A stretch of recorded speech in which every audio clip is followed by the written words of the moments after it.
Hi there. So here we are, day 8 of South West Coast Bus, and we're in Paignton. And I suppose this particular part of South West Coast Bus really marks the start of the Devon coast here, with the quintessential English seaside town. So we're starting in Paignton, and then we're going to make our way through Torquay, up to Dawlish, and on to Exmouth and Sidmouth today. So all these old seaside towns that were really made famous, or made Devon famous. And of course we start off right here in Torbay, or what people like to call Torbados. So let's get over to the bus station, get our first bus, and continue day 8 of South West Coast Bus. And Paignton isn't just about sun, sea and sand, it does have its own little harbour. And right where I was stood, we're on the route of the South West Coast Path. Let's just pop round the corner and see if there's anything to see at the Dartmouth Steam Railway. And of course there is, because we're at the start of a day in high season. And just a reminder, if you've not seen it, I have made a video starting here of the Dartmouth Round Robin. And there goes the Round Robin open top bus on its way through to Totnes to pick up the riverboat. But our chariot today is the number 22 to Dawlish, and so I step aboard the bus and pay my £2 fixed fare. Incidentally, there is a £9.60 all-day Devon bus ticket, which I probably should have bought today. Well, we'll head up through Torquay and then Babbacombe before continuing to Sheldon, where we'll cross the River Tean into Teignmouth, and then it's just a short run on to Dawlish.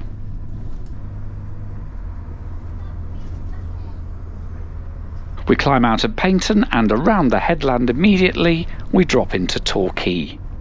I remember as a child being mesmerised by the fact that Devon had palm trees. You see, by then I'd seen enough TV to think that palm trees grew on tropical islands and not in Britain.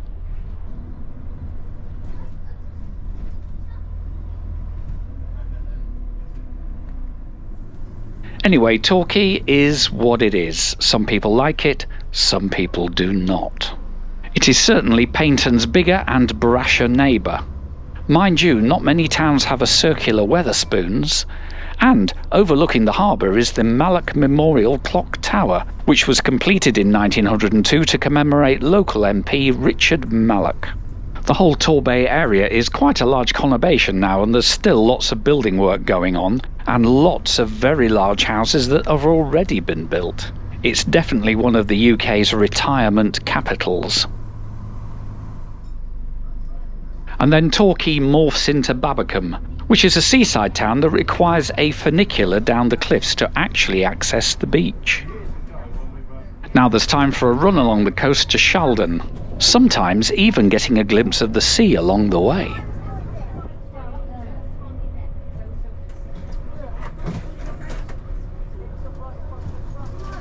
Sheldon stands on the south bank of the Tean estuary. This is very much the posh end of Teignmouth. There is a little foot ferry that runs between the two towns, but we'll stay on the bus and cross by the bridge, which also crosses the Great Western Main Line.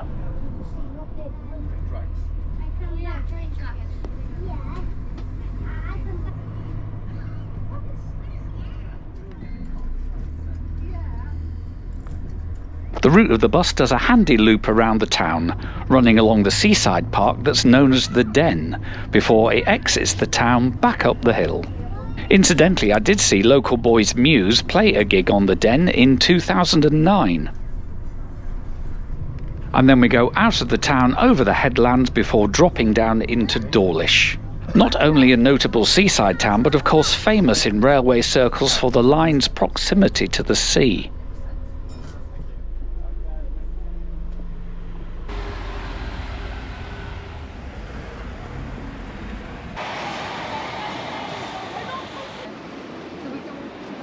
Well, even on a summer's morning, the seawall's having to do a little bit of work.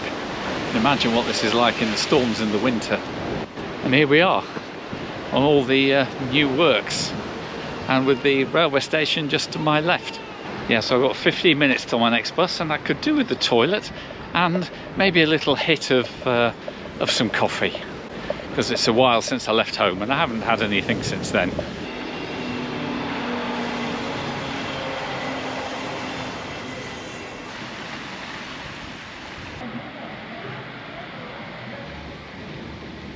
Right, here we go. We're now on a number 2 bus to Exeter.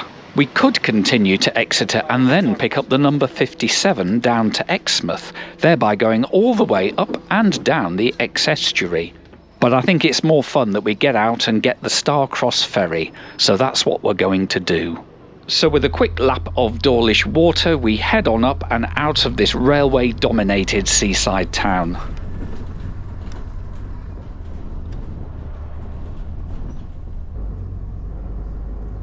And we're soon passing some of the many holiday parks that have sprung up around Dawlish Warren. Then there's a short bit of running until we arrive alongside the beautiful little harbour of Cowood.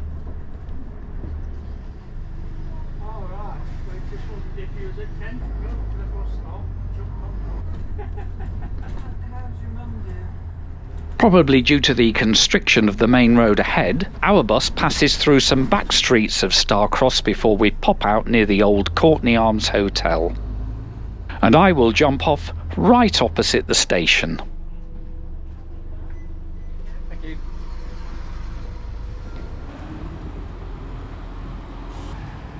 As the ferry runs an hourly service, I was keen to get here in plenty of time to avoid kicking around Starcross for too long. And here we are at Starcross, walking past the pub, the Atmospheric Railway. Of course, we're here at the site of the failed attempt to pull along trains using pneumatic pressure, which, yeah, didn't work very well at all. But there are a few remnants here at Starcross, the pub not being one of them. Right, I've got about 30 minutes before the ferry goes to Exmouth, so just coming for a walk down here, really. The atmospheric railway experiment ran for a year in 1847 and 1848, and it did run 9 trains a day, but it needed 8 pumping stations along the 20-mile route running constantly to keep the vacuum. And it's here at Starcross that the building of one of the pumping stations remains. Right, it's time I got to the ferry, which means I have to cross the railway platforms to get there. Mind you, that means you get a nice view from the bridge.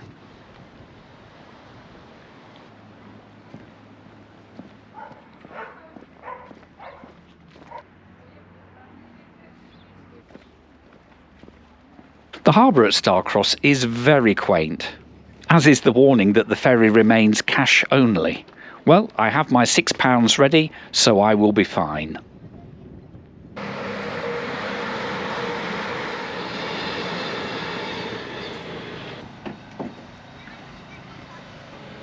This really is a beautifully maintained pier head. There's a short walk, and then I pay my cash money and we all stroll up the pier and onto the waiting ferry boat.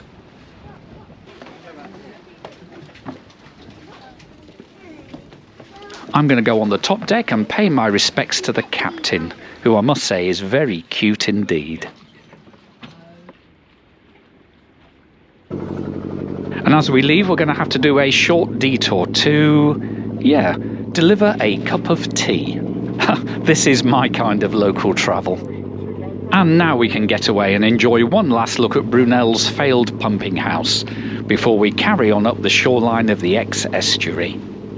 I often travel this section of railway line, which gives me a view of the water, although I've rarely ridden the ferry, so this for me is a real treat.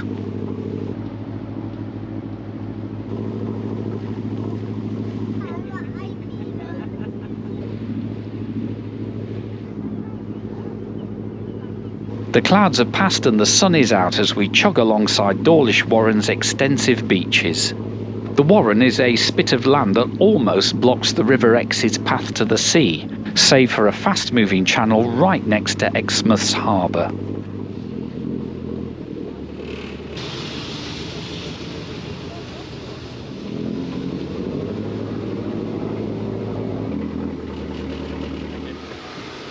Thank you. I had a little break from recording at Exmouth, and so you rejoin me at Exmouth Strand, which has been recently re-landscaped, and it's from here that many buses depart.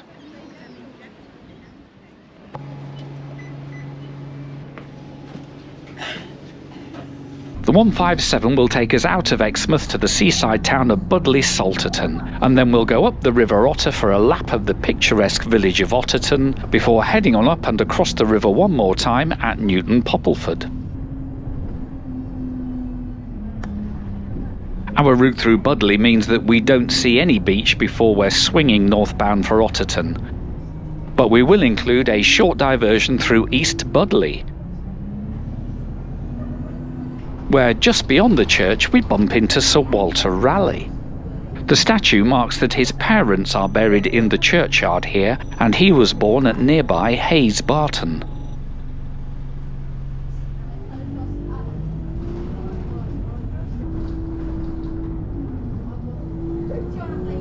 And then we're over the River Otter into the village of Otterton.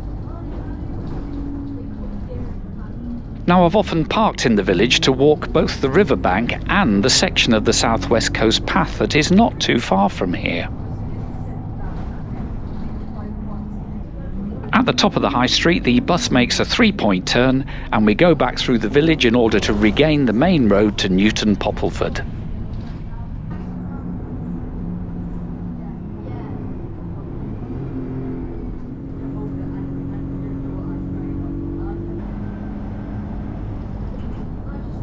And back on the main road we pass Paignton Park, which is also home to Paignton College.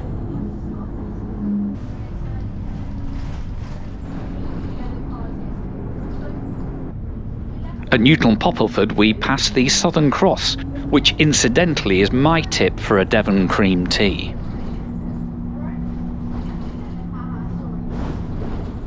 Once through the village, the bus recrosses the Otter one last time before we eventually turn off the main road and make our final approach into Sidmouth.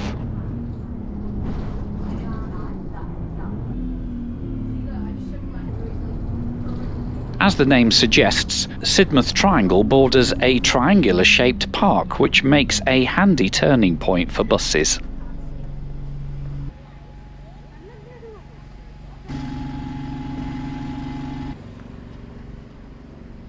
One thing I love about Sidmouth is the fact that it has a very active croquet club, and that's not something many towns could boast.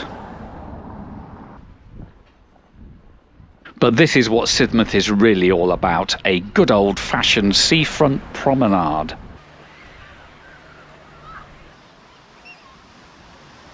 Well, I may as well make use of the free deck chair.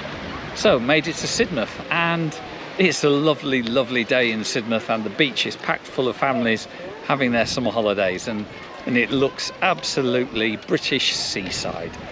So what's the time now? It is about 2:15, and I've got a bus at about 20 to 3 will take us on to Seaton.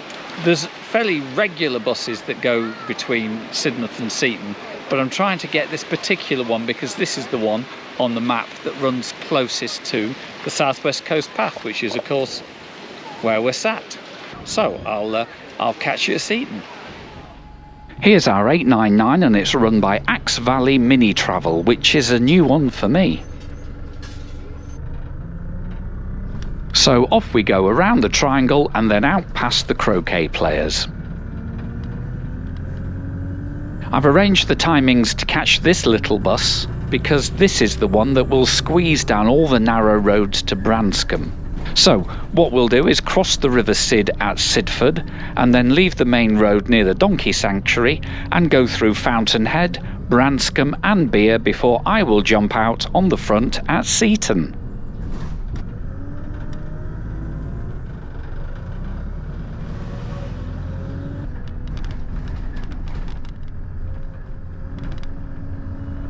At Sidford we get a quick run over the River Sid on the A3052, but soon we'll leave that fast road for the windy narrow lanes of East Devon.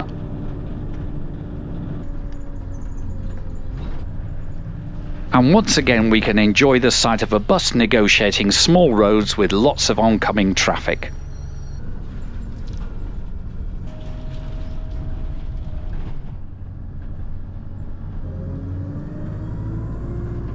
And our bus is literally just narrow enough to squeeze past the Fountainhead pub, which really is one of those hidden delights of East Devon, where cob walls and thatched roofs are the order of the day. Branscombe Vale is one of those places that local people like to keep to themselves, and St Winifred's Church looks like it could be top of the list for any movie location scout.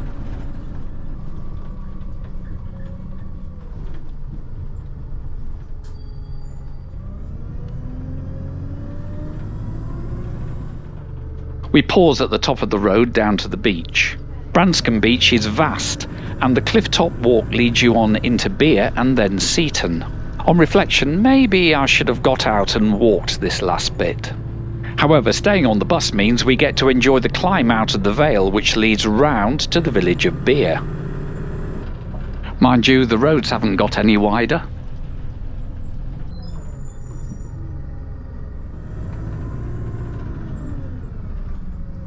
Fore Street in Beer is a delight.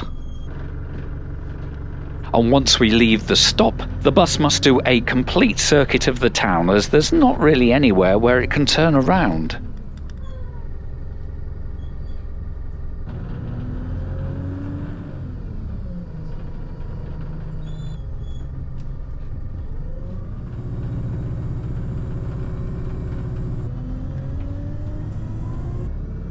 And once again at the top of Beer, this time we take the left fork for Seaton, and we snake up the road with Beer laid out below us.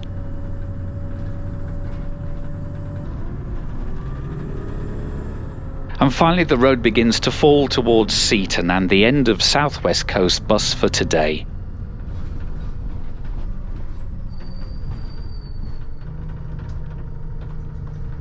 Well, I'm pleased I got a chance to ride on the quirky 899 from Axe Valley Mini Travel.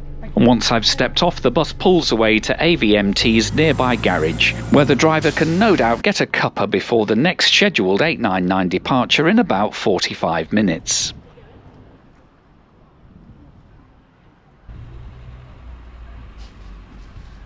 And here we are at Seaton, and I think that was the most Cornish of all the Devon bus rides, as we squeezed our way down through the Vale of Branscombe and round through Beer, and just barrelling along through those roads with bits of tree and bush coming in through the open windows. And so here we are at Seaton on the end of what I think is day 8. So I'll catch you back here and we'll start day 9.